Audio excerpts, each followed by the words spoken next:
um exercício de interpretação para ajudar a colocar a gente em uma situação melhor diante de um curso de História da Matemática. Ó, a matemática grega ela vai ter um papel muito importante para a gente nesse curso, como eu já comentei. Pensando aqui em Atenas, da época da Grécia Antiga, uma cidade muito voltada ao saber, ao estudo. Devia ser, então, muito legal morar lá, né? É amplamente conhecido que Atenas era uma democracia. Estou falando de Atenas da época de Sócrates. Sócrates era outro cara muito interessante. Ele ficava ali vagando por Atenas, conversando com as pessoas. Essencialmente, Sócrates era um questionador. E diga-se de passagem, isso acabou levando ele à morte. De toda forma, por que do nada eu trago Atenas aqui para discutir? É só porque a gente tem que tomar cuidado quando olhamos a história. Eu quis citar a palavra democracia justamente para usá-la como um exemplo simbólico do cuidado que a gente tem que ter ao olhar as coisas do ponto de vista histórico. Quando eu disse democracia, você interpretou democracia com o sentido moderno que o termo tem. Hoje em dia, democracia tem um valor muito positivo para nós. Nós queremos democracia. Todos somos cidadãos. A cidadania tem esse sentido universal hoje em dia. Mas a democracia em Atenas, na época de Sócrates, era bem diferente. Ser cidadão em Atenas não era para todo mundo, era para poucos, o que não incluía, por exemplo, as mulheres. Quase todo mundo em Atenas era escravo. Onde eu quero chegar?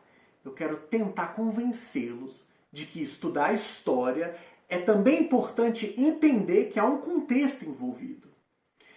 Tente se colocar no lugar daquelas pessoas que a gente está estudando. Como será que eles pensavam? Agora quero frisar, nós nunca saberemos.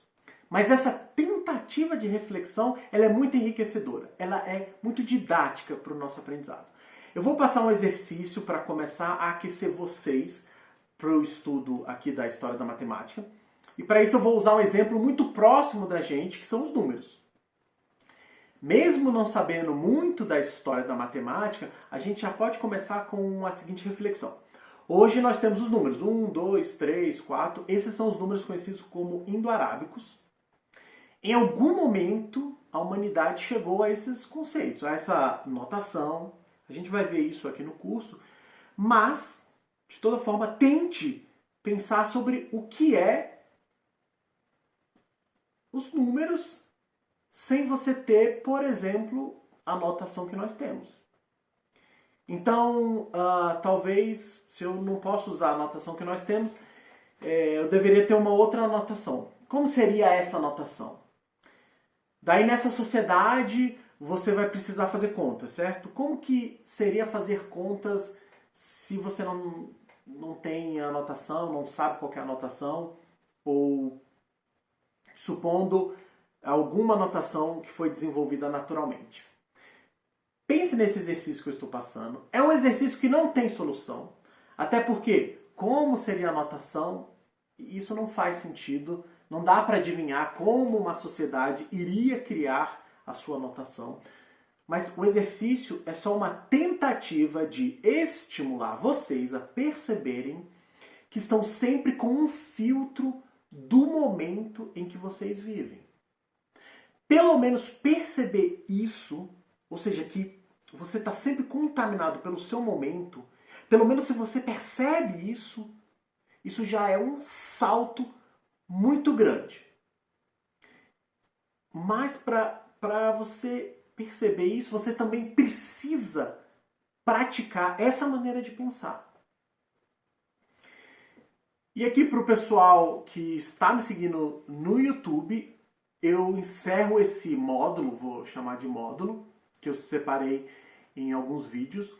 O próximo módulo é quando começou a matemática e em algum sentido a gente pode até pensar que começa o curso um pouco ali, mas eu acho que eu acabo de retirar o que eu disse, porque o curso já começou. Todos esses vídeos, o objetivo desses vídeos foram o quê? Trazer uma reflexão de como pensar a história da matemática.